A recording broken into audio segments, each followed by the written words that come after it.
मधले संघ ह्या खंडामध्ये आणि त्याच्यामध्ये आपण संघामध्ये प्रवेश,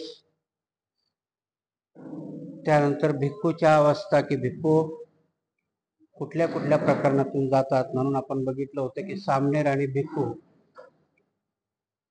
त्याच्यामध्ये फरक आहे. सामनेर 7व्या वर्षापासून तर 20व्या वर्षापासून मात्र, पण प्रवज्य आणि उपसंपदा जर घ्यायची असेल तर वयाच्या 20व्या वर्षानंतर उपसंपदा होते आणि तेव्हाच त्यांना भिक्षू संघामध्ये प्रवेश मिळतो. हे प्रकरण आपण पाहिलं होतं. आता पुढचं प्रकरण आहे की भिक्खू आणि त्यांच्या प्रतिज्ञा. प्रतिज्ञा म्हणजे शील आहे की जसे उपासकाला किंवा ग्रस्त जीवनामध्ये असताना भगवान बुद्धाने आपल्याला पंचशील सांगितलं, तसं भिक्खू करता काय सांगितलं तर भिक्खू करता नियम, बंधन आणि शील हे असे बरेचसे प्रकार सांगितलेले. म्हणून पण साधारणतः सामनेर दीक्षा घेताना दशशिलाचं पालन करावं लागतं. म्हणून भिक्खू करता दशशील सांगितलेत. आपण बघूया काय सांगितलं त्याच्यामध्ये. उपासकाने सामनेर शील पतिपालनाच्या अटीने आपणाला बांधून घेतो. भिक्खू शील धारण करतो ते व्रत म्हणून शील व्रताचे उल्लंघन करणार नाही अशी त्याला प्रतिज्ञा करावी लागते. उल्लंघन झाल्यास तो शिक्षेस पात्र ठरतो. भिक्खू ब्रह्मचार्याची प्रतिज्ञा करतो. भिक्खू चोरी न करण्याची प्रतिज्ञा करतो. भिक्खू वृथा वल्गना न करण्याची प्रतिज्ञा करतो. भिक्खू जीव हत्या न करण्याची प्रतिज्ञा करतो. नियम ज्याची अनुज्ञा देत नाही त्या वस्तू जवळ न बाळगण्याची भिक्खू प्रतिज्ञा करतो. भिक्खूला फक्त खालील 8 वस्तू जवळ ठेवता येतात. शरीर आच्छादनासाठी 3 चिवरे, ती म्हणजे कमरेस गुंडावळायचा अंतर्वास, अंगावर घ्यायचे उत्तरासन आणि थंडी वाऱ्यापासून रक्षण करण्यासाठी संघाटी हे वस्त्र, करगोटा, भिक्षापात्र, वस्त्रा, सुई, धागा, पाने घालण्याचा कपडा. भिक्खू निर्धन राहण्याची प्रतिज्ञा करतो. अन्नासाठी त्याने भिक्षा मागितली पाहिजे. भिक्षेवरच त्याने आपली उपजीविका केली पाहिजे. दिवसातून 1 वेळ त्याने भोजन घेतले पाहिजे. ज्या ठिकाणी संघासाठी विहार बांधला नसेल त्या ठिकाणी त्याने झाडाखाली राहिले पाहिजे. भिक्खू आज्ञापालनाची प्रतिज्ञा करीत नाही. आपल्याहून श्रेष्ठाचा मान राखणे, औपचारिक नम्रता दाखवणे ह्या गोष्टी सामनेराकडून अपेक्षित असतात. भिक्खूची मुक्ती आणि गुरु म्हणून उपयुक्तता ही त्यांच्या साधनेवर अवलंबून असते. त्याने वरिष्ठाच्या ऐवजी धम्माची आज्ञा पाळायची असते. त्याच्या वरिष्ठाजवळ प्रज्ञा अथवा मोक्षदानाचे दैव सामर्थ्य असते असे तो मानित नाही. अधपतन अथवा उद्धार ह्या त्याच्या स्वाधीन आहे. म्हणून त्याला विचार स्वातंत्र्य असले पाहिजे. प्रतिज्ञा भंग घडल्यास भिक्खूच्या हातून पराजिक हा दोष होतो. पराजिक दोषात शिक्षा म्हणजे संघातून हकालपट्टी करणे. भिक्षू आणि त्याच्या प्रतिज्ञा म्हणजे भगवंतांनी भिक्षूला शील दिली. काय होतं की आपण कालच्या प्रकरणात पाहिलं की सामनेर आणि भिक्षू याच्यामध्ये फरक आहे. आणि मग उपासकालाही शील आहेत, भिक्षूलाही शील आहेत का, त्याच्यातला फरक काय तर भिक्षू ज्या प्रतिज्ञा करतो किंवा जे शील करतो ते त्याच्याकरता व्रत असतं आणि उपासक किंवा सामनेर करता त्यांच्याकरता तो नियम असतो. आणि म्हणून व्रत हे तोडता येत नाही. व्रत हे कंपल्सरी असतं आणि म्हणून भिक्षूला ह्या 10 प्रतिज्ञा किंवा 10 शील ही कंपल्सरी आहेत. भगवान बुद्धांनी त्यांना भिक्षूला सांगितलं. मग भिक्षूला अजून काय नियम आहेत तर भिक्षूला काही गोष्टी ऍक्सेप्ट करायला सांगितल्या की जसं चिवर आहे. आता चिवराची व्याख्या काय करतो आपण की चिवर जसं असेल की माझ्या अंगावर तुम्हाला दिसतंय की जे कमरेभोवती गुंडाळले जातं त्याला काय म्हणतात अंतर्वास, आणि जे अंगावर घेतलं जातं त्याला उत्तरासन. आणि परत एक तिसरं असतं. चिवरचा अर्थच काय आहे, चिवर म्हणजे जर आपल्या म्हणजे गावरान भाषेत म्हटलं तर चिरकुट म्हणतो की नाही आपण त्याला, किंवा चिंदी. चिवराचा अर्थ आहे की तुकडा, किंवा हे 3 तुकडे भिक्षूला सांभाळण्याची किंवा घेण्याची आज्ञा आहे. त्याच्यामध्ये एक अंतर्वास, एक उत्तरासन आणि एक संघाटी असते. संघाटीला काय म्हटलंय की संघाटी जिथे कुठे आपल्याला विश्राम करायचा असेल किंवा अंगावर घ्यायचं असेल तर तिला खाली हातरायचं, चिवर अंगावर घ्यायचं आणि भिक्षूनी झोपायचं. ही 3 वस्त्र. त्याच्यानंतर भगवंतांनी पहिलं एकच चिवर परमिशन होतं. चिवराचा अर्थ हे 3 मिळून चिवर म्हणतात त्याला. आपण चिवर म्हटलं की आपल्याला एकच अर्थ दिसतं की भिक्षूने त्या अंगावर घेतलं ते चिवर नाही. चिवराचे 3 अर्थ आहेत. चिवरामध्ये 3 येतात की ज्याला अंतर्वास, उत्तरासंग आणि संघाटी म्हटले.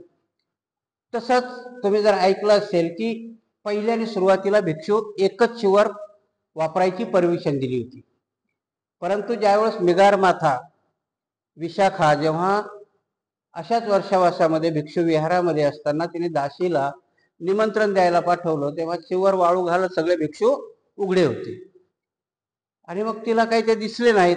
मग ती गेली की विहारामध्ये भिक्षूच नाही. आणि तेव्हा त्या मेघार माता विशाखाने भगवान बुद्धाकडून, त्याला वर नाही म्हणतायत पण अशा मागण्या होत्या की अशा त्या मागण्या मान्य करून घेतल्या होत्या तिने की मला भिक्षू संघाला काही गोष्टी देण्याच्या भगवंतानी परवानगी द्यावी. कारण जेव्हा भिक्षू त्यांचं चिवर भिजतं किंवा फाटतं किंवा काय होतं तर भिक्षूला दुसरं चिवर देण्याची मला परवानगी देण्यात यावी. आणि मग तेव्हा त्या विशाखाला, त्यालाच आपण आता जर तुम्ही कधी भिक्षूला दान देत असाल आणि ज्याला अष्टपरिस्कार म्हटलं जातं, तर ते वर त्या मिगार माता विशाखाने भगवंताकडून मागून घेतले होते की मला ते अष्टपरिस्कार भिक्षूला देण्याची परवानगी द्यावी. त्याच्यामध्ये मग कधी आजारी असेल तर त्याचे औषध असतं, सुई दोरा असतो, म्हणजे 8 प्रकारचे पुढे येईल त्याच्यामध्ये. आणि म्हणून भगवंताच्या वेळेचे भिक्षू आत्ताच्याही भिक्षूला तेच आहे, म्हणून त्या नियमामध्ये काही कुठले फरक झालेले नाही. आजही तुम्हाला 3 चिवराच्या पुढे चिवर संघटित संग्रह करता येत नाही. कारण बौद्धाचा धम्मच कशावरती अवलंबून आहे की कशामध्येही आपली आसक्ती असली नसली पाहिजे. कारण शेवटी माणसाची आसक्ती कपड्यात पण आसक्ती आहे ना. कारण काशाय वस्त्रात का भगवंताने दिलं असेल प्रवर्ज्यामध्ये की माणसाची कपड्यामध्येही आसक्ती नसावी. नाही तर मग भिक्षू नाही केलं असतं की मला टेरिकॉटचं पाहिजे, टेरिलिनचं पाहिजे किंवा इम्पोर्टेड कपड्याचं पाहिजे, उत्तरासंघही आम्ही फॅशनेबल शिवून घालू, असं काही नाही. म्हणजे ते माणसाच्या कुठल्याही आसक्ती नसल्या पाहिजे. आणि म्हणून चिवरही स्वीकारताना 3 चिवराच्या पुढे त्यांनी भिक्षूंनी स्वीकारू नये. सामनेराला तर चिवर स्वीकारण्याचाही अधिकार नाहीये, कारण ते चिवर संघामध्ये द्यावं.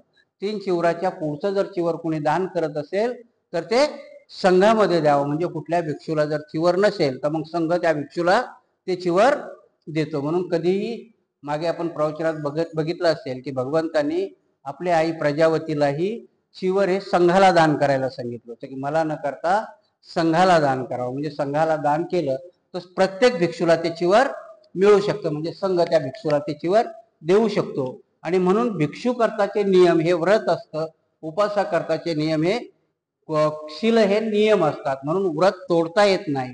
नियम तुटला तरी त्याला तात्पुरता हे असेल. म्हणून कधी आपण बघितलं की उपासकाला काही पुरी सजा देत नाही. धर्मात काही सजा आहेत का? खोटं बोलला म्हणून सजा केली असं झालंय का? नाही. परंतु भिक्षूमध्ये ते व्रत तोडलं तर मात्र त्यांना सजा आहे. पुढे जो प्रकरण येईल आपण त्याच्यामध्ये बघू.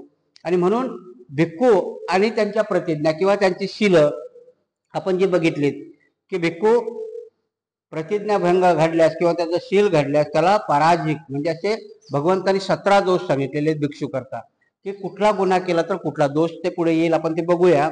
आणि म्हणून भिक्षूंनी जर आपला शिलाचा भंग केला तर मात्र त्यांना दंड किंवा दोष लागतो. आणि म्हणून भिक्षू आणि त्याच्या प्रतिज्ञा ह्या प्रकरणामध्ये बाबासाहेबांनी हे प्रकरण लिहिलंय. त्याचं पुढचं प्रकरण आहे भिक्खू आणि धार्मिक दोष. भिक्खूकडून घडलेल्या प्रतिज्ञाभंग हा त्याने धम्माविरुद्ध केलेला अपराध असे समजले जाते. या अपराधाशिवाय भिक्खूच्या बाबतीत इतरही काही अपराध मानले जात. त्यांना संघादिशेष अशी संज्ञा होती. विनय पिटकात अशा 13 अपराधाची यादी आढळते. ते परिजाकासारखेच आहेत. आता भगवंतांनी इथं बाबासाहेब 13 लिहितात, परंतु जवळजवळ प्रत्येक जेवढा नियम केला आणि तो प्रत्येक नियम जर तुटला तर त्या नियमाकरता भगवंतांनी दोष आणि शिक्षा सांगितलेल्या आहेत. कारण भिक्षूचं जीवनच एवढं कठीण सांगितलेलं आहे. कारण भिक्षू हा निब्बाणापर्यंत जाण्याकरता त्यांनी स्वतःहून निवडलेला मार्ग आहे. आणि म्हणून तो जर अनुशासित नसेल किंवा तो जर नियम पाळणारा नसेल तर मग मात्र, म्हणून आजही समजा आपण तुम्हाला विचार करा की बुद्ध धम्म म्हटलं की तुमचं पहिलं लक्ष कोणाकडे जातं? भिक्षूकडे. कारण भिक्षूचं आचरण कसं आहे.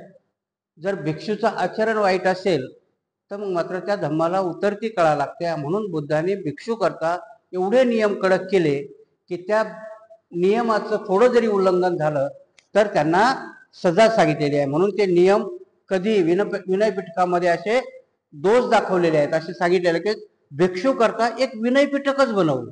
आणि मागेही मी तुम्हाला सांगितलं होतं की विनय पिटक याचे 5 ग्रंथ आहेत. म्हणून भिक्षूंनी कसं वागावं, कसं राहावं, कसं बोलावं, कसं चालावं, एवढंच काय, त्यांनी जेवावं कसं, त्यांनी अंघोळ कशी करावी, त्यांनी बाथरूमला कसं बसावं, इथपर्यंतचे नियम भगवान बुद्धांनी घालून दिलेले आहेत.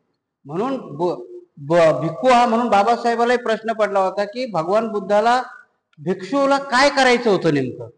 प्रस्तावनेमध्ये तुम्ही जर बघितलं असेल की भगवान बुद्धाला भिक्षू काय एक परिपूर्ण माणूस घडवायचा होता का, की जर एवढे नियम बनवले. मी तुम्हाला सांगितलं की भिक्षूंनी चालताना 4 फुटाच्या पुढे बघू नये, हा एक विनय आहे, नियम आहे की 4 फुटाच्या पुढे त्यांनी बघू नये, दाव बाव जास्त बघू नये. त्यांनी चालताना हा तो जर समजा वस्तीमधून चालत असेल तर हे नियम त्यांनी पाळले पाहिजे. म्हणून त्याच्याकडे बघताना लोकांचा की हा भिक्षू आहे. आणि ह्याच उद्देशाने बाबासाहेब भिक्षू करता एक ट्रेनिंग इन्स्टिट्यूट असावं असं त्यांचं स्वप्न होतं. त्या स्वप्नाचीच पूर्तता करण्याचा औरंगाबादला प्रयत्न झाला होता. चौक्याला मला वाटतं ते निर्माण करण्याचा प्रयत्न झाला, पण ते नाही चालू शकलं. आणि म्हणून आता ज्ञानरक्षित थेरो यांचा तो एक संकल्प आहे की आपण अशी एक शाळाच काढू की तिथं मुलं शिवरात शिकतील. आणि म्हणून मग तसे प्रशिक्षित भिक्षू तयार होतील. जोपर्यंत प्रशिक्षित भिक्षू तयार होणार नाही तोपर्यंत धम्म सांगता येणार नाही. कारण त्यावेळेसही भगवान बुद्धांनी पहिलं कोणाला प्रशिक्षित केलं होतं, भिक्षूला प्रशिक्षित केलं आणि त्यांना धम्म सांगायला सांगितलं. आता आपल्याला धम्म सांगायला बरीचशी मंडळी आहेत, ना भिक्षू प्रशिक्षित आहे ना मंडळी. आणि म्हणून दोष कोणालाही नाही द्यायचा येणार आपण बोललो. कारण काय, कुठल्याही व्यवस्थेमध्ये जोपर्यंत तुमचा पुरोहित परफेक्ट होत नाही तोपर्यंत समाजही परफेक्ट होणार नाही. आणि म्हणून पुरोहित परफेक्ट होण्याकरताही त्या संस्था उभ्या राहाव्या लागतील, जशा बुद्धाच्या काळामध्ये राहिल्या होत्या. बुद्धांनी स्वतः त्याच्याकरता प्रयत्न केले होते. आणि म्हणून भिक्खूला धार्मिक दोष त्यावेळेस ते कडक का केले होते. मी कालच आपण म्हटलो की सामनेराला का परत जायची परमिशन दिली असेल. कारण भगवान बुद्धाला माहिती होतं की एकदा उपसंपदा घेतली की ते नियम पाळले पाहिजे. आणि म्हणून सामनेर 10 वर्षातच ओळखले. कालच आपण बघितलं की सामनेराला उपसंपदा देण्याकरता विनंती कोण करतो, त्याचा उपाध्याय संघाला, की माझ्या शिष्याला तुम्ही उपसंपदा द्या. आणि तेही नुसतं उपाध्यायचा विनंतीला मान देतात का, नाही, ते त्याची परीक्षा घेतात. म्हणजे भगवान बुद्धांनी त्यावेळेस हे नियम का केले असेल की त्यांना माहिती आहे की ह्या धम्माच्या आचरणाकडे जेव्हा हे धम्म सांगायला जातील तेव्हा जेव्हा उपासक किंवा जे ग्रहस्थी लोक आहेत त्या भिक्षूच्या आचरणाकडे पाहूनच तो धम्म स्वीकारतील. जर भिक्षूच आचरणाने चांगला नसेल तर लोक धम्म स्वीकारतील का, नाही. आणि म्हणून कुठल्याही उपाध्याय किंवा त्याचा पुरोहित हा चारित्र्यवान असला पाहिजे. त्याने त्या धम्माचे पूर्ण नियम पाळले पाहिजे. आणि मग ते नियम पाळावेत. म्हणून भिक्षू संघामध्ये असे नियम भगवान बुद्धांनी बनवले होते. आणि नियम तुटला तर त्याला शिक्षाही होत्या. म्हणून धार्मिक दोष आणि हे त्याला पराजिक दोष लागतो. भिक्खू आणि प्रतिबंध, सग्गादिशेष आणि पराजिक याशिवाय भिक्खूला काही प्रतिबंध अथवा नियम पाळावे लागत. ग्रस्तासारखा भिक्खू वाटेल ते करू शकत नाही. यापैकी एका प्रतिबंध प्रणालीला निस्सगीय पच्चितीय अशी संज्ञा असून त्यात भिक्खूने पाळावयाचे 26 प्रतिबंध समाविष्ट होतात. हे प्रतिबंध चिवरे, लोकरीचा बिछाना, भिक्षापात्र आणि औषधी यांच्या स्वीकृती अस्वीकृती संबंधी आहेत. काही प्रतिबंध सुवर्ण आणि रौप्य याचे दान घेणे वा न घेणे या संबंधी आहेत. काही संघाला मिळालेली मालमत्ता स्वीकारण्याच्या आणि देवघेवीच्या कामी नेमलेल्या भिक्खू संबंधी आहेत. या प्रतिबंधाच्या उल्लंघनास विस्मरणीय म्हणजे परतफेड आणि पच्छीय म्हणजे पश्चाताप व्यक्त करणे या शिक्षा सांगितलेल्या आहेत. ह्या प्रतिबंधाशिवाय भिक्खूला पच्चतीय या नावाचे 92 निर्बंध पाळावे लागतात. म्हणून भिक्षूला की प्रत्येक गोष्टी करता की जसं भगवंत म्हणतात की चिवरही स्वीकारण्यामध्ये जर तुमच्याकडे, मग आता आपण जर म्हटलं की एखाद्या भिक्षूकडे 3 चिवर आहेत आणि एखाद्याला दान द्यायचं, तर मग काय करायचं त्यांनी, तर त्याच्याविषयी नियम बनवले की एखाद्या भिक्षूला तुम्ही चिवर दान घ्यायला गेला आणि त्याच्याकडे 3 आहेत आणि दुसरा भिक्षू तिथे अवेलेबल नाहीये, मग काय करायचं. तर त्याच्याकरता नियम बनवला की त्याने ते स्वीकारायचं, परंतु ते त्याने नंतर संघामध्ये ते चिवर दान करायचं. म्हणजे अशा प्रत्येक गोष्टी करता नियम बनवले, असे 92 नियम होते. आणि म्हणून ते विनय बनवत बनवत, आणि नेमके म्हणजे कसे बनवले, हे काय त्यांच्या बाकी धर्मासारखं आहे का कुठली देवाज्ञा झाली बुद्धाने बनवलं नाही. जेव्हा जेव्हा जरूरत लागली, जेव्हा जेव्हा त्याची आवश्यकता भासली, तेव्हा तेव्हा नियम बनवले. जेव्हा गरज पडली, काय झालं असेल की एखाद्या भिक्षुकडे 10-12 चिवर झाले असतील आणि भगवंताच्या लक्षात आलं असेल. 10-12 चिवर संग्रह करणे म्हणजे अशक्य आहे की नाही. आणि जेव्हा हे लक्षात आलं असेल तेव्हा नियम बनवला असेल की 3 चिवरापेक्षा जास्त चिवर बाळगू नयेत. म्हणून जेव्हा जेव्हा गरज पडली तेव्हा तेव्हा भगवंतांनी भिक्षू करता नियम बनवले. आणि ते नियम मात्र काटेकोरपणाने पाळावेत याच्याकरताच बनवले. म्हणून धार्मिक लेवलवरती किंवा आध्यात्मिक लेवलवरती भिक्षूला कुठलीही गोष्ट त्यांनी माफ केली नाही. म्हणून भगवंताचं महापरिनिर्वाण झाल्यानंतर एक भिक्षू खूप आनंदाने उड्या मारून म्हणाला, बरं झालं बुद्ध गेले. याच्यावरून तुम्ही अंदाज बांधा की भिक्षूला ते नियम पाळण्याकरता किती म्हणजे सहन करावं लागत असते. त्याच्याशिवाय त्यांना पुढची दिशाच ठरत नसेल. कारण भगवंताच्या धम्मामध्ये नियमाला किंवा शिलाला खूप मोठं महत्व आहे.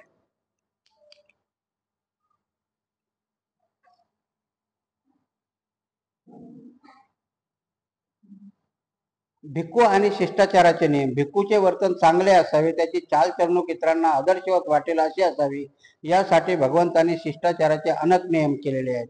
शिष्टाचाराच्या नियमांना रोखीव धम्म अशी संज्ञा असून त्यांची संख्या एकंदर 75 आहे. म्हणून तुम्ही सांगितलं की आता इथं बाबासाहेबांनी ग्रंथामध्ये थोडं थोडं घेतलंय, पण विनय पिटक मी तुम्हाला सांगितलं की विनय पिटक 5 ग्रंथाचं बनलेलं आहे, थोडं नाही.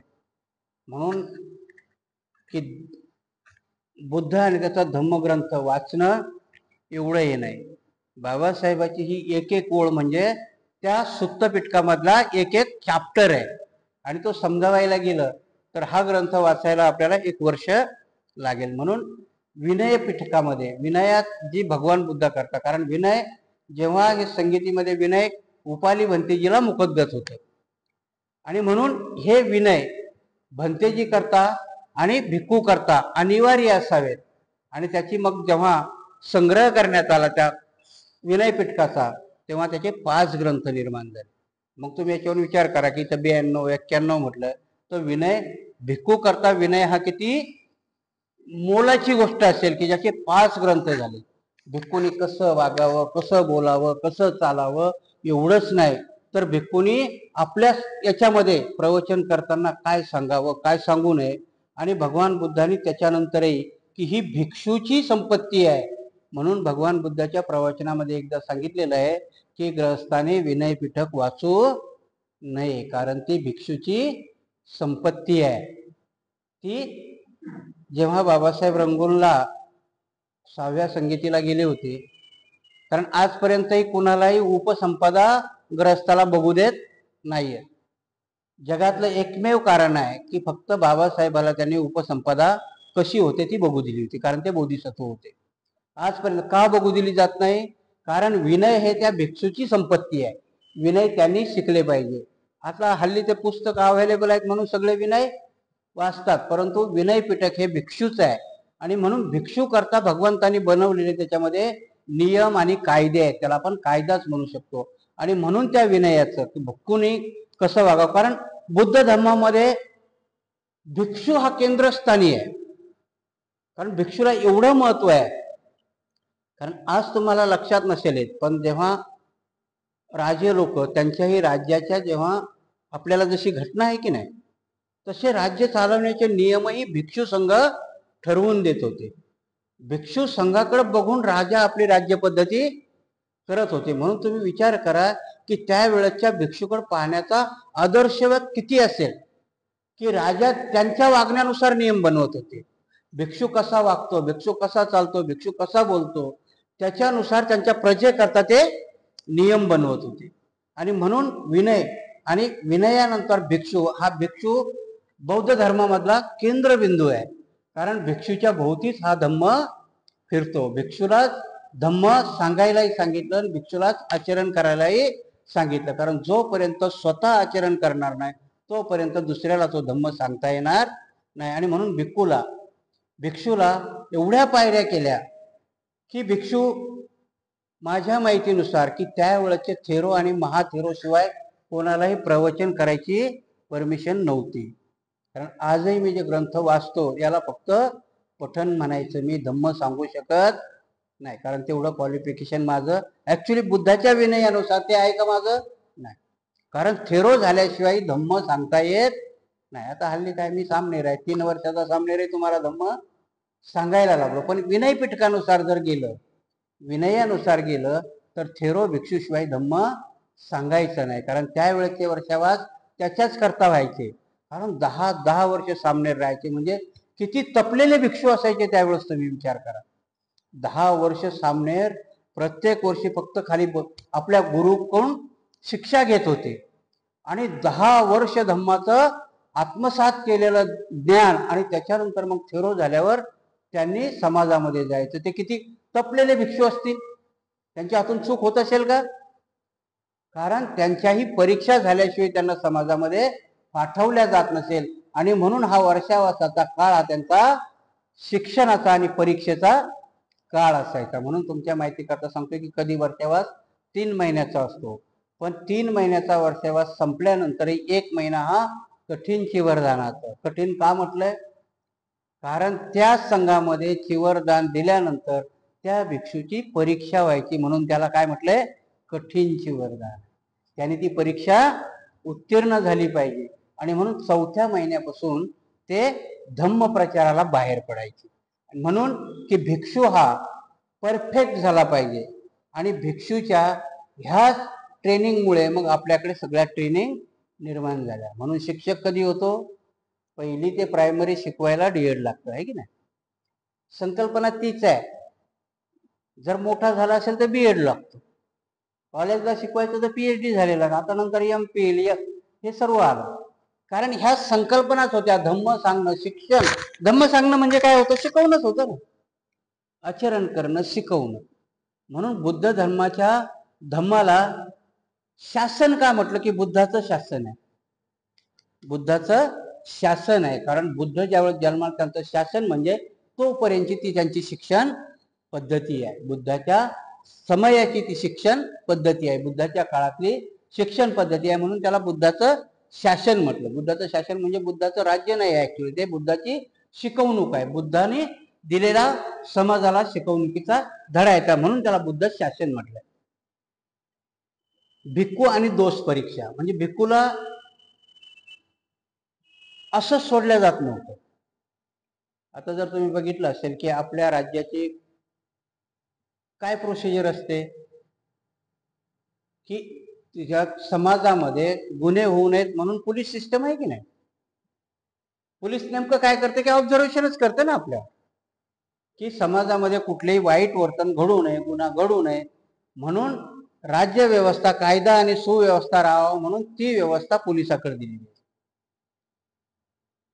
त्यावेळेसही सगळेच आचरणाने भिक्षू चांगले असतील का? मग भगवान बुद्ध बघा किती मोठे आर्किटेक्ट होते ते, की त्यांनी सांगितलं की भिक्षूंनी आपला दोष आपणहून सांगितला पाहिजे. कारण भिक्खू आणि त्यांच्यावर दोषारोप हे करण्याचं एक, आता तुम्ही बघाल ना आज उपोषद आहे तुम्ही सगळ्यांना. ऍक्च्युली भगवान बुद्धांनी पहिला कोणावर प्रयोग केला होता? भिक्षूवरच केला. उपोषद हे भिक्षूवरच केलं. उपोषदाच्या दिवशी भिक्षूंनी आपण केलेल्या अपराधाची कबुली द्यायची, त्याला उपोषद म्हटलं. आणि मग त्याची डेव्हलपमेंट होता होता होता होता कारण उपोषद संकल्पना ही भिक्षू करता होती. त्या दिवशी भिक्षूंनी जेवण करायचं नाही. रोज तो विकाल भोजन असतो, पण त्या दिवशी त्यांनी भोजन करायचं नाही. कारण 15 दिवसातून 4 उपोषद सांगितले होते त्या भिक्षूला. चतुर्थी, पंचमी आणि अष्टमी हे 3 वेळेस करायला सांगितले. आता वेगळा प्रकार झाला कारण ते उपासकालाही सांगितले, पण भिक्षूला सांगितलं होतं. मग त्या उपोषदाच्या दिवशी काय करायचं त्यांनी? की जर विहारामध्ये त्या एरियातले जेवढे भिक्षू असतील त्यांनी त्या दिवशी एकत्र जमायचं. जे उपोषदाचे नियम ठरवलेले असतात, म्हणजे भगवंताने दोष ठरवले होते की हे केलं तर दोष लागेल, हे केलं तर दोष लागेल, हे केलं तर दोष लागेल, भिक्षुनी हे करू नये. जसे आपल्या 22 प्रतिज्ञा बाबासाहेबांनी दिले की नाही, हे आपल्याकरता उपोषद आहे की मी हे काही करणार नाही, काही गोष्टी मी करेल. तसे भिक्षू करताही भगवंताने ते नियम केले होते आणि मग त्या 4 दिवशी त्या एरियातल्या सगळ्या भिक्षूंनी जमावं, त्यांच्यातला जो मेन भिक्षू असेल तो सगळे दोष वाचून दाखवायचा. तेच आपण बघू की काय लिहिलं आणि तो त्याला पतिमोक्षही म्हटलेलं आहे त्याने की मी माझ्या गुन्ह्याची कबुली देणार. भिक्खू आणि दोष परीक्षा, कसे वागायचे आणि कसे वागायचे नाही या संबंधीचे नियम केवळ औपचारिक नव्हते, त्यांना कायद्याचे स्वरूप असून त्यात आरोप ठेवणे, न्याय परीक्षा आणि शिक्षा यांचा अंतर्भाव होय. योग्य रीतीने नियोजलेल्या न्यायमंडळाशिवाय भिक्खूला शिक्षा करता येत नसे. हे न्यायमंडळ ज्या ठिकाणी भिक्खूच्या हातून अपराध घडला त्या ठिकाणी राहणाऱ्या भिक्खूचे बनवलेले असे. न्यायमंडळासाठी लागणारी भिक्खूची आवश्यक संख्या उपस्थित असल्याशिवाय भिक्खूची न्याय परीक्षा होत नसे. आरोप निश्चित असल्याशिवाय कोणत्याही न्याय परीक्षेला कायदेशीर स्वरूप येत नसे. कोणतीही न्याय परीक्षा आरोपीच्या अनुपस्थितीत केल्यास तिला कायदेशीर स्वरूप येत नसे. आता हे बघा की भिक्खूचे दोष आणि मी जसं सांगितलं की उपोषण होतं त्यावेळेस काय पद्धत होती, बिलकुल आताची न्याय पद्धतीच त्यावेळेस भगवान बुद्धांनी हे केली होती की ह्या एरियामध्ये जेवढे भिक्षू आहेत मग त्या भिक्षूंनी त्या 3 दिवशी जमावं, जमल्यानंतर मग जो मेन भिक्षू आहे तो ते सगळे नियम वाचून दाखवेल. उदाहरणार्थ की मी खोटं बोलणार नाही आणि तो सगळ्या त्या सभेकडे बघेल, हा गुन्हा कोणी केलाय का, नंतर तो परत दुसरा वाचेल, तिसरा वाचेल, चौथा वाचेल आणि जेव्हा ही सगळी नियम केलेली त्या सभेला विचारेल की हा गुन्हा तुम्ही केलाय का. आता आपल्यासारखे त्यावेळेसही काही असतील ना, केला तरी नाही म्हणणारे असतीलच. मग त्यांनी दुसरी प्रोसिजर केलेली होती की जर भिक्षू कबूल होत नाही तर एखाद्या भिक्षूने त्याला गुन्हा करताना पाहिलं असेल तर त्या भिक्षूने त्याचा गुन्हा सांगावा आणि मग असं सांगितल्यानंतर त्याच्यावरती तो गुन्हा केला जात असेल त्याच्याकरताही न्यायमंडळ निवडल्या जायचं. मग कुठले, जर समजा औरंगाबाद मधल्या भिक्षूंनी जर तो गुन्हा केला असेल तर ते न्यायमंडळ औरंगाबाद मधल्या भिक्षूमधूनच निवडल्या जायचं. म्हणजे तिथे आजही तुम्हाला बघितलं की हायकोर्ट प्रत्येक स्टेटला हायकोर्ट बनवलेलं असतं. म्हणून महाराष्ट्राचा हायकोर्ट गुजरातला होतं का नाही, गुजरातचा हायकोर्ट गुजरातमध्येच असणार, महाराष्ट्राचा हायकोर्ट महाराष्ट्रामध्येच असतात. म्हणून डिस्ट्रिक्ट पासूनचे कोर्ट निर्माण झाले. ही संकल्पना बाबासाहेबांनी कुठून घेतली, बुद्धामधून घेतली की बुद्धांनी त्यावेळेस भिक्षूंनी केलेल्या अपराधाकरता न्यायमंडळ निवडल्या जायचं. बरं, न्यायमंडळ निवडलं तर ते लगेच हे करायचं का नाही, ते आरोप निश्चित करायचे. जसं मी सांगितलं की या 3 दिवसामध्ये की स्वतःहून जर एखाद्याने कबूल केला तरी न्यायमंडळ त्याच्यावर गुन्हा निश्चित करायचं. जर कोणी कबूल नाही केलं तर मात्र दुसरा भिक्षू सांगायचा की यांनी हा गुन्हा माझ्या समोर केलेला आहे. म्हणून तेवढ्यानेच बोललेलं ते ऐकायचे का नाही, त्याच्यावरती निश्चिती व्हायची. ते न्यायमंडळ असायचं आणि मग ते न्यायमंडळ त्या एरियामधलंच असायचं आणि त्या गुन्ह्याला त्याच्यावरती पूर्ण चौकशी करून तिथे न्याय दिला जायचा. कोणतीही न्याय परीक्षा आरोपीच्या अनुपस्थितीत केल्यास त्याला कायदेशीर स्वरूप येत नसे. आता आपण विचार करा की एखाद्या भिक्षूंनी त्या दिवशी सगळे जमले उपोषणच्या दिवशी आणि तो भिक्षूच हजर नाही. समजा माझ्यावर काहीतरी एखाद्याने आरोप केला आणि मी हजर नाही तर त्या दिवशी तो निवाडा केला जात नव्हता. कारण ज्याच्यावरती आरोप आहे तो भिक्षू त्या सभेला हजर असणं जरुरी आहे. आणि परत त्या सभेमध्ये त्या भिक्षूचा कोरम, आजही तुम्ही शब्द ऐकत असेल की त्याला घनसंख्या म्हणतात, कोरम म्हणतात, की जर त्या एरियामध्ये 100 भिक्षू असतील तर किमान 51 भिक्षू त्या सभेला हजर असणं जरुरी असायचं. ही घनसंख्या ही कुठून घेतलेली आहे, भिक्षूच्या याच्यामधून घटनेमध्ये घेतलेली आहे. आणि म्हणून त्यांनी सांगितलं की जोपर्यंत भिक्षूची घनसंख्या कंप्लीट होत नव्हते तोपर्यंत त्यांच्या न्याय निवाड्याची कार्यवाही सुरू होत नव्हती. आजही आपण बघतो प्रोसिजर, तुम्हाला काय माहिती आहे, एखाद्या माणसाने गुन्हा केला तर काय होतं, त्याला आताच्या प्रोसिजर मध्ये बघितलं तर पोलीस येतो, त्याला अटक करतो. अटक केल्यानंतर पहिली गोष्ट काय करावं लागतं त्याला, पोलीस त्याला शिक्षा देऊ शकतो का, 12 घंट्याच्या आत त्याला जजच्या पुढे उभं केलं जातं. हीच संकल्पना बुद्धाच्या काळामध्ये होती की एखाद्यावर आरोप झाला म्हणून डायरेक्ट त्याला शिक्षा देत होते का नाही, त्याला न्यायमंडळाच्या पुढे उभं केल्या जात होतं. न्यायमंडळी जेव्हा आरोप निश्चित करत होता तेव्हा खटला चालत होता. आजही तसंच होतं की नाही, की जेव्हा कोर्टाच्या पुढे हजर केल्या जातं तेव्हा कोर्ट दोन गोष्टी करतं, एक तर त्याला रिमांड देतं किंवा त्याला जमानत देतं. दोनच गोष्टी आहे ना.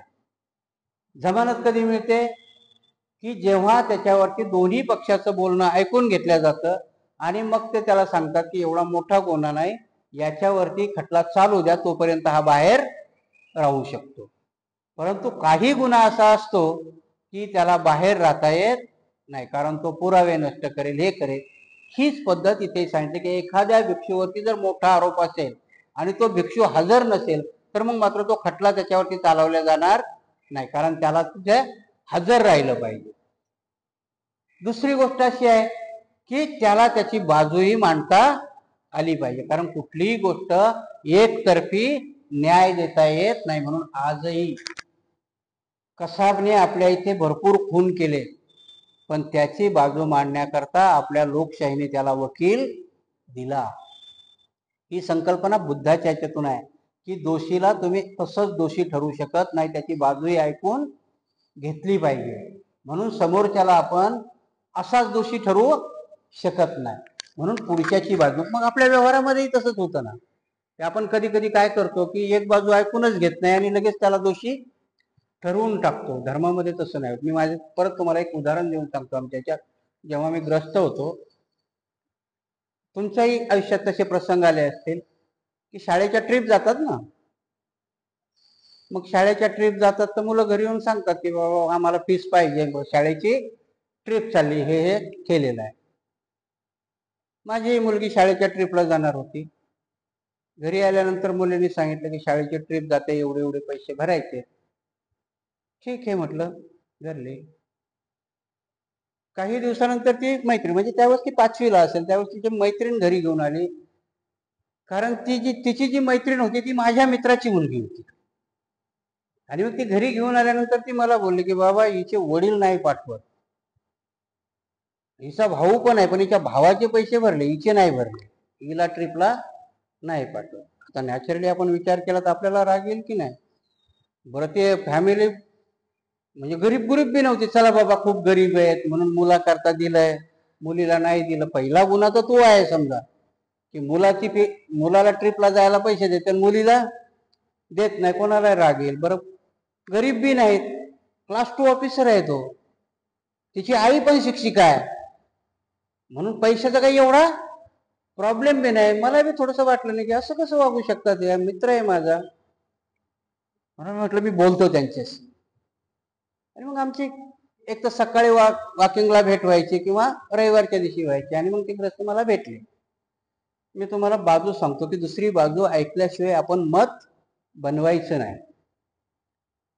आणि मग मी त्यांच्यावर थोडस याने म्हटलं, काय हो तुम्हाला काय पैशाची काय कमी बिमी आहे का, मी देतो. पोराला पाठवताय म्हटलं पिकनिकला, पोरीला पाठवत नाही, हा कुठला न्याय आहे. तर बोलले बाजू तर ऐकून घ्या जरा, माझा जीव पोरापेक्षा पोरी जास्त आहे म्हणे. तिची ट्रिप एवढी लोणावळ्याचीच काय म्हणता म्हणे, त्यांनी जर अमेरिकेची काढली असते तर मी पोराच्या ऐवजी पोरीची फीस भरली असती. मग म्हटलं आता काय प्रॉब्लेम आहे, तर लोणावळ्याचीच आहे ना. मग त्यांनी मला सांगितलं की तिच्या काळजाला होल आहे आणि डॉक्टरने आम्हाला सांगितलं तिला कुठल्याही प्रवासात पाठवू नका आणि ह्या बालवयात तिला हा आजार कळूही देऊ नका, आम्ही तिच्यावरती उपचार करतो. आता तुम्ही सांगा, पहिलं डिसिजन आणि त्याची बाजू ऐकल्यानंतर काय कराल तुम्ही. म्हणून दुसऱ्याची बाजू ऐकल्याशिवाय निर्णय देणं चुकीचं आहे. आणि मग आता आपण पहिली बाजू ऐकली तर आपल्याला त्या बापाचा राग आला असेल, पण जेव्हा त्याची बाजू ऐकली तेव्हा आपल्याला तो निर्णय योग्य वाटतो. आणि म्हणून बुद्धांनी त्यावेळेस सांगितलं होतं की निर्णय देताना त्या माणसाची बाजू ऐकल्याशिवाय देऊ नका. आणि म्हणून बाबासाहेब घटनेत त्याच्या पुढे गेले. बाबासाहेबांनी त्या कानूनमध्ये असं सांगितलं की 100 गुन्हेगार सुटले तरी चालतील, पण एका बिगर गुन्हेगाराला सजा होता कामा नये. हा कायद्याचा नियम बाबासाहेबांनी घटनेमध्ये घातला. कारण हा कुठून आला होता, बुद्धाच्या काळामधून आला होता. तेव्हाही भिक्षूला की कुणीही जरी त्याच्यावर आरोप घेतला तरी त्याची बाजू ऐकल्याशिवाय भगवान बुद्धांनी सांगितलं होतं की न्याय द्यायचा नाही. आणि म्हणून बुद्धाच्या काळामध्येही ह्या भिक्षूवरती कुठलेही जरी आरोप असतील तरी तो न्याय निवाडा मात्र त्याची बाजू ऐकल्याशिवाय देत नव्हते. आरोप निश्चित असल्याशिवाय कोणत्याही न्याय परीक्षेला कायदेशीर स्वरूप येत नसे. कोणतीही न्याय परीक्षा आरोपीच्या अनुपस्थितीत केल्यास तिला कायदेशीर स्वरूप येत नसे. आरोपीला स्वतःच्या बचावाची पूर्ण संधी दिली नसल्यास कोणतीही न्याय परीक्षा कायदेशीर मानली जात नसे. ज्याच्यावरील आरोप सिद्ध झाला आहे त्या भिक्खूला खालील प्रमाणे शिक्षा देण्यात येत असते. मग त्यावेळेस भिक्षूलाही शिक्षा होत्या ना, कारण जर भिक्षूने काय गुन्हे केले तर त्या काय काय शिक्षा असतील त्या शिक्षाही ठरलेल्या असायच्या. तर त्याच्यात पहिली शिक्षा असायची तर्जनीय कर्म. तर्जनीय कर्म म्हणजे कसं की जर छोटा गुन्हा असेल तर त्याला फक्त खाली वरच्या भिक्षूने त्याला ताकीद द्यायची की पुन्हा हा गुन्हा तुझ्याकडून घडला नाही पाहिजे. आजही तुम्ही जर पोलीस स्टेशनमध्ये गेलं तर NC नावाचा प्रकार आहे. NC आणि FIR असे दोन प्रकार असतात. NC म्हणजे काय, अदखलपात्र गुन्हा म्हणतात. त्या ती नोंदवून तर घेतात परंतु पुढच्या माणसाला बोलवतात, पोलीस त्याला दम देतात. पुढच्या वेळेस जर घडलं तर मग हात टाकू म्हणतात. पाहिजे तर आताचे पोलीस 1-2 थापडा बी मारतात त्याला, म्हणजे दम देऊन सोडून देणं. ती बुद्धाची पद्धत तेव्हाही तशी. एखादा भिक्षू जर चुकला आणि ती फक्त खाली त्याला ताकीद देऊन सोडून देण्यासारखा गुन्हा असेल तर वरचे भिक्षू त्याला बोलून सांगायचे की हा गुन्हा परत घडला नाही पाहिजे आणि त्याला माफ करायचे. तर दुसरा गुन्हा होता नियस कर्म. कधी कधी आताही तुम्हाला सांगतो की हेही घटनेमध्ये कसं आलं. नियस कर्म म्हणजे वेडा म्हणून सोडून द्यायचं. काही काही विचित्र प्रकार असतात ना. आता आमच्या इथे एक सामनेर होते आहेत, आता सध्याही लेणीला आहे. त्यांच्या हातून त्यांच्या पत्नीचा खून झालेला आहे. शिक्षाही भोगली त्यांनी, परंतु त्याच्यावरती परिणाम व्हायचा ग्रस्त जीवनामध्ये होता ते आम्हाला कोणालाच माहिती नव्हतं. भंतीजीने त्यांना सामनेराची दीक्षा दिली आणि ते गोळ्या घ्यायचे. कारण माणसामध्ये कुठला एखादा मोठा गुन्हा झाला तर माणसामध्ये तो कधी ना कधी उफाळून येतो. त्यांची शिक्षाही झाली होती. मला वाटतं त्याच्यामध्ये ते निर्दोष सुटले आहे. सध्या लेणीवरती तो भिक्षू आहे, आमच्याकडे होता. त्याला पुण्याचे भिक्षू म्हणायचे. बहुतेक गोंडाने आईला माहिती असतील ते. मी मुंबईला गेलो होतो त्यावेळेस आणि मग ते भिक्षू माझ्या बाबाची सेवा करायला मी मुंबईला गेल्यानंतर ते हातपाय दाबत आणि एक दिवस अचानक त्यांच्यामध्ये ते अटॅक आल्यासारखं ते उफाळून आलं. ते उफाळून आल्यानंतर मग आता भिक्षूपणाला आमच्या भतीजीला वाटलं की काहीतरी आजार असेल म्हणून त्यांनी परित्राण पाठ घेतला. 4-5 भिक्षू मिळाले, परित्राण पाठ घेतला. ते आणखीनच बिघडलं. ते विहारातून पळून गेलं. 2 दिवस गायब. आपल्या इथली घटना आहे. भंतीजी घाबरले ना.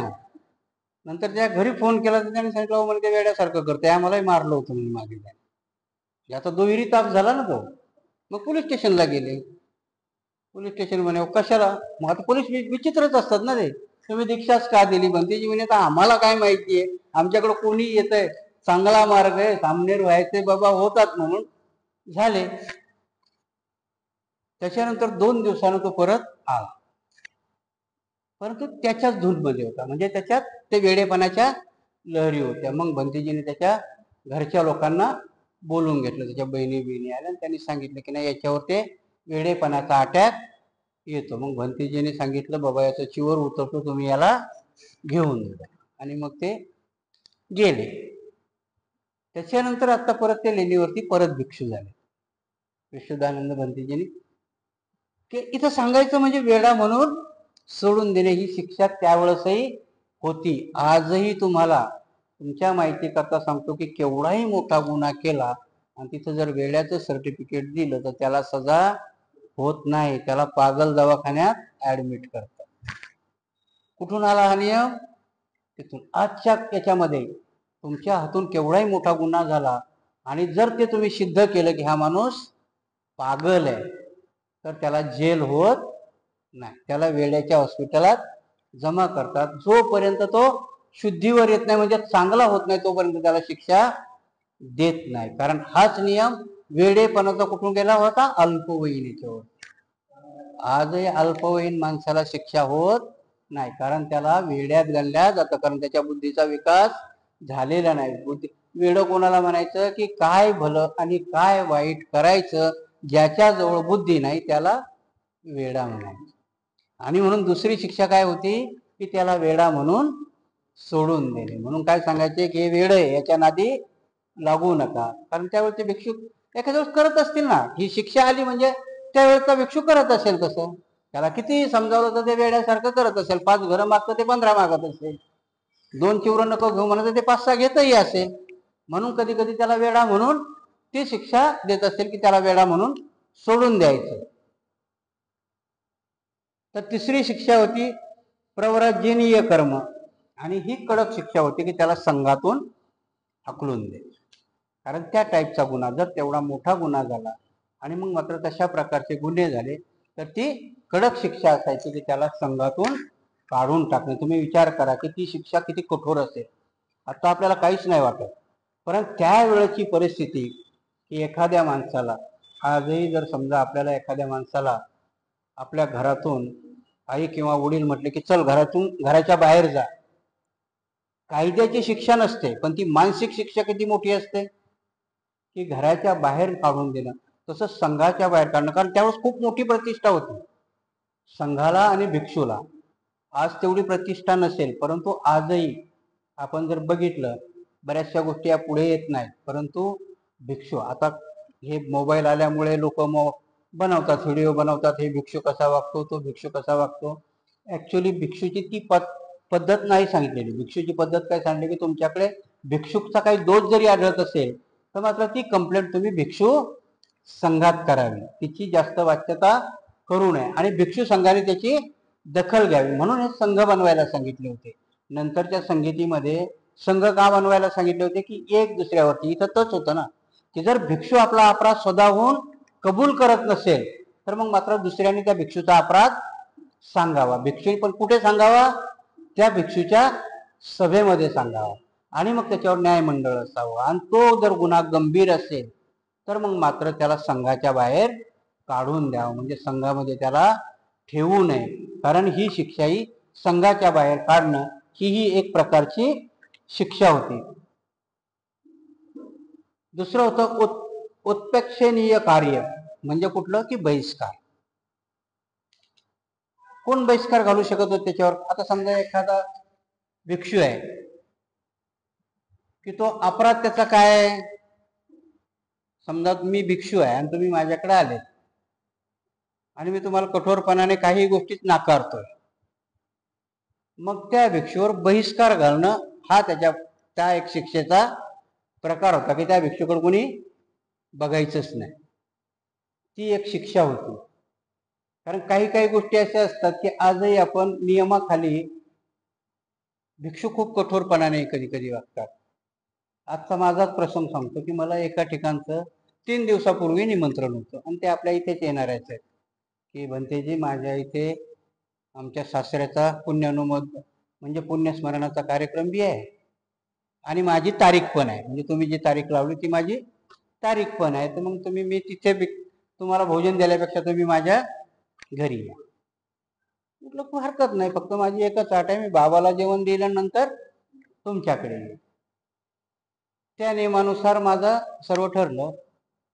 त्याच्यानंतर मग आज सकाळीच एक मोठ्या हस्तीचा निरोप आला मोठ्या भंतीजीकडे. नाही नाही, तर त्यांनी आपलं प्रवचन ऐकलं का काय काय माहिती नाही. ते म्हणे श्रद्धा रक्षित भंतीजीला आज आमच्याकडे पूजेला पाठवा, माझ्याही बापाचा पुण्यस्मरण. मला बोलवलं. म्हटलं काय? ते म्हणे त्यांना माहिती नव्हतं ना मी इकडचं घेतलं. ते म्हणे असं करा, चांगलं खूप उपासक, मोठे उपासक आहेत. मला मनात म्हटलं मोठे छोटे उपासक थोडी असतात, सगळे उपासकच असतात ना, तर जा म्हणे त्यांच्या प्रोग्रामला. म्हटलं नाही नाही, मी स्वीकारलेले 3 दिवसापूर्वी तारीख स्वीकारलेली आमच्या विहाराच्या प्रवासाने. म्हणे पण ते, म्हटलं ते मी नाही स्वीकारू शकत. भंतेजी थोडस झालं, कारण आमच्याकडे दुसरे भंतेजीच अवेलेबल नाहीत. हे 2 म्हातारे भंतेजी आहेत ते काही कुठे जात नाहीत. भंतेजीने तर डिक्लेअर करून टाकलं की मी कोणाच्या घरी जाणार नाही, स्वीकारणार नाही. मग आता करायचं काय? मला म्हणे होते जायला पाहिजे. मी म्हटलं कसं जाणार. मी त्यांनाच म्हटलं की आम्रपाली, भगवंताने आम्रपालीचं भोजन स्वीकारलं होतं आणि लिच्छवी राजे असतानाही भगवंतानी तारीख दिली नव्हती. मी काही जाणार नाही. नका जाऊ, नाही जात तर नका जाऊ. पण उपासक समजदार होते. त्याच्यानंतर मग मी जी आपल्या विहारामधल्याच उपासिका आहेत त्यांच्याकडे गेलो, त्यांच्या तिथला प्रोग्राम केला, ते गेलं. त्याच्यानंतर मात्र मग ते जे मोठे साहेब होते ते गाडी घेऊन विहारामध्ये हजर होते. मी तिकडचा प्रोग्राम संपून 12 वाजता आलो. मग ते आले, त्यांनी विनंती केली की भंतेजी आता तुम्ही जेवून आले, आमच्याकडे जेवू तर नका, पण थोडासा चहा बी घ्याल आणि पूजा करा. म्हटलं हा, हे कबूल आहे. आणि मग त्यांच्याकडेही गेलो. म्हणून काही गोष्टी ह्या त्याच्यामध्ये मुरळ घालून आपल्याला करता येतात. तर आमच्या इथे एक भंतीजी आहेत. म्हणून कधी कधी मलाही प्रश्न पडतो की नियमाला धरूनच राहिलं पाहिजे की नियमाच्या बाहेर गेलं पाहिजे. मी कालच सुभद्र बोधीची कथा सांगितली होती. परवाचीच गोष्ट आहे की सुभद्र बोधीला 12:10 त्या बिचाऱ्याने भोजन दान घेऊन दिलं. बच्चे बोधीजी बोले घेऊन जा, मी आता जेवणार नाही. आता नियम आहे 12च्या नंतर जेवायचं नाही, हे खरं आहे. व ते बिचाऱ्याच्या घरी काही प्रॉब्लेम असेल मग त्या नियमात मुरड घालायची की नाही घालायची. पण ते म्हणे सुभद्र बोधी काही जेवले नाही. दुःख कोणाकोणाला, त्या उपासकालाही दुःख आणि हे बी दिवसभर जेवले. काय करायचं ह्या नियमाचं. बुद्ध असते तर मला वाटतं याच्यात काहीतरी मार्ग काढला असता. कारण बुद्धाच्या टायमात घड्याळ होतं का. त्यांनी प्रहर म्हटलं ना. आता आम्ही 12च्या आत, म्हणून सुभद्र बोधीने बोले 12:10 झाले, जातो जाटा बाजून, मी काय जेवणार नाही. आणि खरंच ते बी नाही जेवले. म्हणजे असं नाही की त्यांनी कुठेतरी ठेवलेलं आहे त्यांच्याकडे ते खाल्लं म्हणून. त्यांनी कडक पाळलं की त्या दिवशी ते उपास. ह्या नियमाचं आपण करायचं काय. म्हणून भिक्षूचे नियम आणि हे, आणि म्हणून भगवान बुद्धाचं ते वचन मला आठवतंय की जिथे जिथे तुम्ही जाल, जसा जसा काळ असेल, जसं जसं वेळ असेल त्याप्रमाणे बदला. म्हणून आजही मी इकडचा प्रोग्राम आटपून तिथं गेलो, त्यांच्या घरची थोडीशी खीर प्यालो, तिथेही कार्यक्रम केला आणि परत आपल्या कार्यक्रमाला हजर झालो. माहिती नाही आता त्याच्यात आपण काय चूक झाली काय हे झाली, परंतु काही गोष्टीचे नियम आणि हे ती बदलणं पाहिजे. म्हणून उत्प्रेक्षण म्हणजे ज्याला बहिष्कार किंवा ह्या गोष्टी करत होते, तर मला वाटतंय त्यावेळेच्या त्या गोष्टी असतील. आजही आपण जर ह्या छोट्या छोट्या गोष्टी करता, भिक्षू समाजावर बहिष्कार टाकायला लागला आणि समाज भिक्षूवर बहिष्कार टाकायला लागला तर मग मात्र हे चालणार नाही. म्हणून काही गोष्टी आपण लवचिक केल्या पाहिजे की ज्या बाबासाहेबांनी घटनेमध्येही लवचिकता केली. बाबासाहेबांनी तर घटनेमधले कलमच बदलायला परमिशन दिली की जर काही यांनी ते कालबाह्य ठरत असतील तर ते बदला. म्हणून आपणही काही काही गोष्टीमध्ये त्या गोष्टी केल्या पाहिजे की ज्या शिक्षा सांगितलेल्या आहेत किंवा हे केलेल्या आहेत त्यावेळेस त्या ठीक होत्या. कारण त्यावेळेस प्रहर म्हटलं होतं, म्हणून त्यावेळेस भिक्षूंनी नाही जेवलं पाहिजे. कारण जर बुद्धाला वाटलं मी परमिशन देईल तर हे बिघडतील, देऊ नये. आत्ताच्या घडीमध्ये की आपलं दुनिया एवढी फास्ट झाली तर आजच्या याच्यामध्ये दोघंही नवरा बायको कामाला जातात, दोघंही करतात. म्हणून आपण पिन पॉइंट वरती त्यांना उपासकालाही करू शकू का. म्हणून काही भिक्षुनी धम्म सांगताना किंवा धम्म शिकवताना काही काही आमचे सांगतात की नाही नाही धम्मामध्ये काही करायचं नाही. परवालाच एका ठिकाणी गेलो होतो बजाजनगरला. मग तिथे मला अनुभव सांगितला गायकवाड बाबांनी. मग म्हणे एक भिक्षू आहेत, ते म्हटले ऐन वेळेवर मला कोणी निमंत्रण दिलं तर येणार नाही. ठीक आहे, नसतील येत. पण म्हटलं भिक्षूला जर काम नसेल आणि टायमाच्या आत आलं तर जायला पाहिजे. ते भिक्षू म्हणे नाही, यांच्याकडे कार्यक्रम असतो म्हणे, यांना अगोदर माहिती नसतं का. म्हटलं नाही कळत अजून, आला ऐन वेळेला. हा, तुम्हाला कुठं प्रोग्राम असेल किंवा तो टायमाच्या नंतर आला सुभद्र बोधी सारखा तर नका जाऊ. पण तुम्हाला कुठला कार्यक्रमही नाही, तो बिचारा आलाय आणि मग तुम्हाला जायला सांगितले का. आज का जायचं कार्यक्रमाला भिक्षुनी. कारण नेहमी कधी कधी प्रश्न विचारतात की भगवान बुद्ध त्रिपिटकामध्ये कोणाच्याही जलदान विधीला गेलेले त्रिपिटकात नाही, मग आता भिक्षुनी जायचं का. तर जायचं. कारण का, कारण भगवान बुद्धाच्या काळामध्ये हे जलदान विधीच होत नव्हते. कारण त्यावेळेस वैदिक धर्म होता, वेगवेगळा होता, आणि बुद्ध त्यावेळेस वेगळ्या पद्धतीने बुद्ध सांगत होते. आता तुम्हाला बुद्ध सांगायला हीच कारण आहे. धम्म सांगायला कारण कुठले आहेत तुमच्याकडे? तुमच्याकडे बुद्धासारखे काही लोक तुमच्याकडून धम्म विचारणार आहेत का? हे एवढं मोठं विहार, आपण किती आहेत? 8 लोक. तर तुमच्याकडे धम्म विचारायला कोणी येणार नाही, तुम्हालाच जावं लागेल. मग जावं लागेल तर हे असे कार्यक्रम घ्यावंच लागतील. मग तुम्हाला मुलाच्या बर्थडेलाही जावं लागेल, तुम्हाला त्याच्या जलदान विधीलाही जावं लागेल, तुम्हाला त्याच्या लग्नालाही जावं लागेल, बऱ्याच सगळ्याच गोष्टीला जावं लागेल, कारण भिक्षुला तिथे धम्म सांगताय. आणि त्याच्याकरता म्हणून कधी कधी कोणी बोट ठेवतात. मी सांगितलं ना की मी तसाच होतो. वस्त्री पथकात तर कुठंच दिसत नाही. भगवान बुद्ध कोणाच्या श्राद्ध करायला गेले किंवा कोणाच्या घराच्या उद्घाटनाला गेले, तुम्ही भिक्षुका जाता, मी पण विचारायचो हे प्रश्न. त्याला उत्तर ती आहे, कारण त्यावेळेस धम्म ऐकायला लोक बुद्धाकडे जायचे.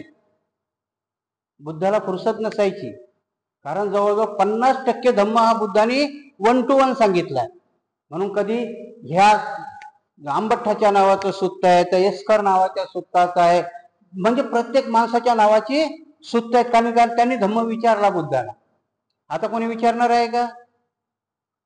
आताही कार्यक्रमामध्ये बसले तर भिक्षूही सांगायला तयार नाही, कोणीही विचारायला तयार नाही. कारण त्यावेळेची विहार भरून जायची, त्यावेळेची लोक बुद्धाकडे यायची, कारण त्यांना धम्म आचरण माहिती करून घ्यायचं असतं. आता आपल्याला करून घ्यायची गरज नाही, म्हणून धम्म सांगायला जावं लागेल. आणि म्हणून त्यावेळेचे जरी नियम असतील, बहिष्कार असेल, हे असेल, तरी आता त्याच्यामध्ये सुधारणा झाली पाहिजे. आता तर तशा कुठल्याच शिक्षा होत नाही. मला नाही वाटत अजूनही की कुठल्या भिक्षूचा जर भरत असेल, कारण मी छोटा भिक्षू आहे, जर तसे पतिमुख होत असतील कुठे, बहुतेक मी आज विचारून घेईल त्यांना की असं होत आहे का. विहारात मी 3 वर्षापासून आहे, ह्या विहारात तर कधी झालं नाही की भिक्षू जमलेत, आपले अपराध कबूल केलेत, त्याच्यावरती केलं. असं नाही व्हायला पाहिजे होतं, कारण हे होतंय. कारण त्याने 2 गोष्टी आहेत. मी मागेही म्हटलं, तर का म्हटलं की विहारात नका जाऊ, आपली घरं विहार बनवा. घर विहार बनवण्याचा अर्थ तोच आहे ना. आपल्या घरातही जर आपण चूक केली तर आपल्या घरच्या पुढे कबूल करा ना. त्याने तुमच्यातला धम्म जागृत होईल. ना तर होतं काय हल्लीच्या घरात की मुलगा आणि बाप यांचे संबंध बिघडल्यासारखे आहेत. म्हणून मुलगा काय करतो, बापाला माहिती नाही, बाप काय करतो, मुलांना माहिती नाही. इथे धम्म आहे. त्याच्यामुळे 15 दिवसाचा उपवास आपल्या घरातच करा ना. मुलांनी कबूल करावं की बाबा माझ्या हातून हा गुन्हा घडलाय, किलमिश निघून जाईल. किंवा बाईने सांगावं आपल्या पतीला की माझ्या हातून घडला. नवऱ्याने कमीपणा काही नाही, त्याने सांगावं की माझ्या हातून असं घडलंय. ते घर विहार व्हायला वेळ लागणार नाही. आणि म्हणून पतिमोक्ष किंवा अपराधाची कबुली आपल्या घरापासून सुरुवात केली. कारण धम्मामध्ये सांगितलं, तुमच्या कायदा आणि सुव्यवस्थेला सरकार आहे, पण तुमच्या घरातल्या सुव्यवस्थेला धम्म आहे. आणि म्हणून जिथे जिथे घर निर्माण होतो, जिथे जिथे समाज निर्माण होतो, तिथे धम्म निर्माण होतो. आणि मग धम्माच्या गोष्टी फक्त भिक्षूला लागू आहेत का? आता जर विनय पिटक तुम्ही वाचता, तर मग विनय पिटक आता तुम्हालाही लागू आहे. मग ते घराघरात गेलं पाहिजे. आणि मग आपल्या घराची विहार झाली, म्हणजे आपल्या घरातला संघ झाला, तर ह्या नियमात झाल्या, मग तुम्हाला कुठल्याही गोष्टी करायची गरज नाही. मग आमच्यासारख्या कुठल्याही वक्त्याला सांगायची गरज नाही की बाई तुझ्या पोराला शिकव, मी याला बहीण मानेन, याला भाऊ माने. हे घरात झालं की ऑटोमॅटिकच होतं ना ते. बाकी करायची काही गरजच पडत नाही. आपल्या घरामध्ये अक्वायर्ड वाटेल, पण करून बघा प्रयत्न. आपल्या घरातला संघ ऍक्टिव्ह करून बघा, ऑटोमॅटिक तुम्ही विहाराकडे जा. कारण काही गोष्टी त्यावेळेस काय होत होतं की काही गोष्टी नाही कळाल्या तरच भगवंताकडे येत होते ना. भिक्षू भगवंताकडे येत होते, उपासकही भगवंताकडे येत होते. जर भिक्खूमध्ये, मागे मी जशी गोष्ट सांगितली तुम्हाला की 2 भिक्षूचं ठरलं की कुठल्याही स्त्रीला स्पर्श करायचा नाही, 2 भिक्षूमध्येच होतं. आणि 2 भिक्षू नदीच्या काठाला आहेत, बाई पाण्यामध्ये पडली, वाहून जायची, म्हणून दुसऱ्या भिक्षूने उडी मारली, तिला पाठीवर घेतलं, पैल तीराला नेऊन सोडली. हे दुसरं बिघडलं. म्हणे आपलं काय ठरलं होतं, बाईला स्पर्श नाही करायचा. म्हणे भले माणसाची मेली असती ना, उचलली नेऊन टाकली तिकडे. 3 महिने त्यांचं भांडण सुरू होतं. शेवटी ते भगवंताकडे गेले आणि भगवंताला विचारलं, हे ज्याने सांगितलं होतं स्पर्श नाही करायचा, ते अगोदर सांगू लागलो. भगवंत म्हणे आमचं ठरलं होतं, कबूल केलं होतं, पण म्हणे आणि बाई नुसता हातच नाही लावला म्हणे आणि पाठीवर घेतलं. भगवंतानं सगळं ऐकून घेतलं. आणि भगवंत म्हणला, अरे भल्या माणसा, त्याने फक्त त्या पुरातून त्या थडीवर नेऊन सोडली, सोडून दिली, पण 3 महिने झाले तू तिला पकडूनच ठेवलंय ना, सोडायला तयार नाही. म्हणून दोष कसा असतो, तर दोष असा असतो की आमच्या चित्तामध्ये त्याने बिचाऱ्याने त्या पलीकडच्या थळावर नेऊन सोडून दिली, स्त्री हा शब्दच विसरून गेला, पण याच्या मनात कायम होतं की याने त्या स्त्रीला पाठीवर घेतलं, याने त्या स्त्रीला पाठीवर घेतलं. म्हणून की दोष कुठले लावायचे आणि दोष कसे लावायचे हेही आपल्या धर्मामध्ये आपल्याला कळलं पाहिजे.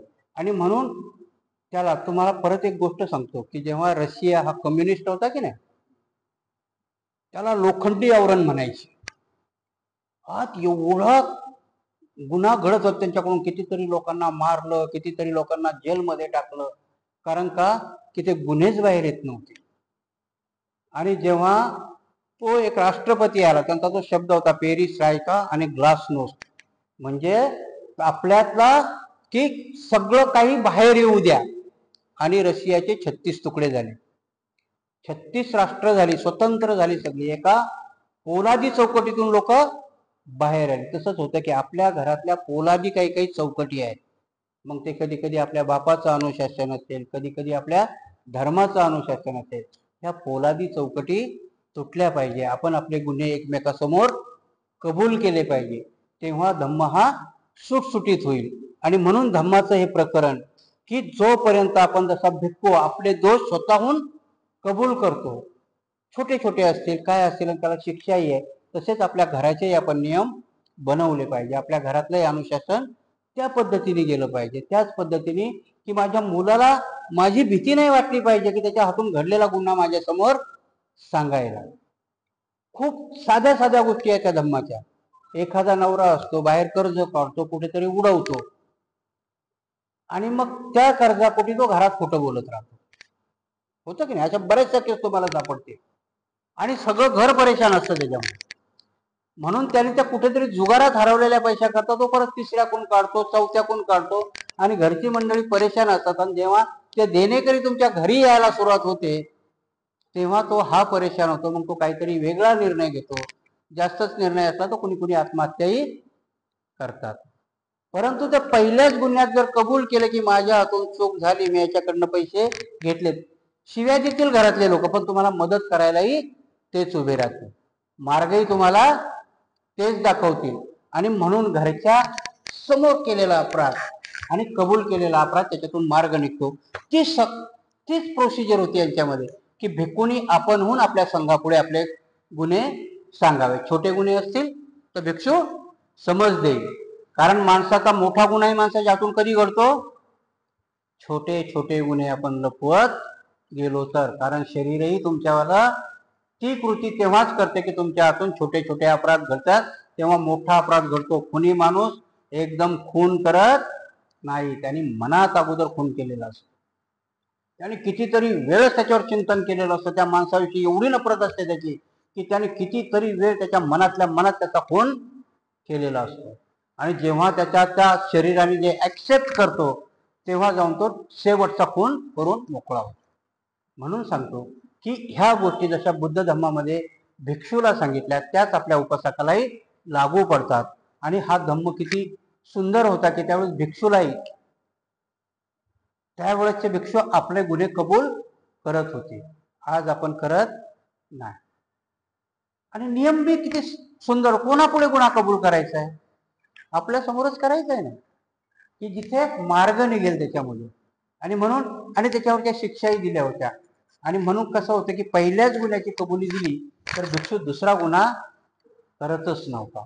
तसंच आपल्या आचरणामध्ये की आजही आपल्या हातून छोटासा जरी गुन्हा झाला आणि त्याची कबुली दिली, तर कधी कधी सांगतात ना की आपण कोणाबरोबर राहावं, कोणाबरोबर राहू नये, याच्याकरता केलं की वाईट माणूस असेल तर त्याच्याबरोबर राहू नये, एकटंच राहावं.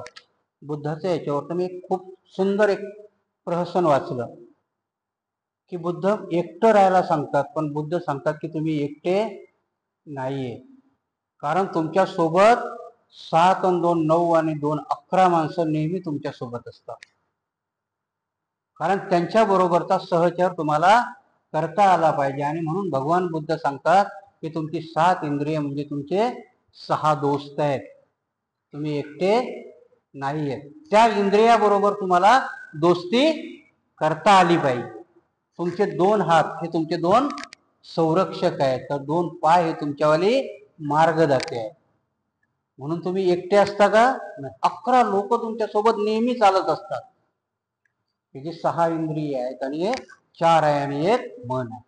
हे 11 लोक तुमच्या सोबत आहेत, फक्त त्याची सोबत तुम्हाला घेता आली पाहिजे. डोळे तुमचा मार्गदर्शक आहे की त्याला विनंती तर करा की बाबा चांगलंच बघ, कानालाही विनंती करा की चांगलंच आहे. आणि जेव्हा तुम्ही तुमच्या ह्या सोबत्याबरोबर विनंती कराल तर तुम्हाला दुनियेची गरजच पडणार नाही. म्हणून बुद्ध सांगतात की एकटे फिरा, पण तुम्ही एकटे नसतात. 11 लोक तुमच्या नेहमी सोबत असतात, फक्त त्याच्याबरोबर ती तुम्हाला दोस्ती करता आली पाहिजे. तुम्ही जर त्याच्याबरोबर चांगलं समजून दोस्ती केली तर मात्र सद्गतीला नेतील, आणि वाईट समजून केली तर मग मात्र दुर्गती झाल्याशिवाय राहणार नाही. कारण तुमच्या डोळ्याची मैत्री तुम्ही जर वाईट पाहण्याकरता केली तर मग मात्र दुर्गती होणार आहे. म्हणून बुद्धाने इथे सांगितले की जसं संघाला सांगितलं त्या ह्या परिभाषेमध्ये खूप आहे. कारण हे जरी नाही आलं, 82,000 ह्या बुद्धाच्या प्रत्यक्ष वाणी आहेत आणि 2,000 ह्या अरहंत भिक्षूच्या आहेत. अशा 84,000 ज्या वाणी आहेत की ज्या आजपर्यंत कधी खोट्या झाल्या नाहीत. आणि म्हणून भगवान बुद्धाच्या धम्मामध्ये जसं विनय भिक्षूला दिला तसाच उपासकालाही दिला. जर आज आपण विनय पिटक वाचायला लागलो तर मग मात्र आपण त्या विनयाचं सार्थकपणाने पालन करायलाही काही हरकत नाही.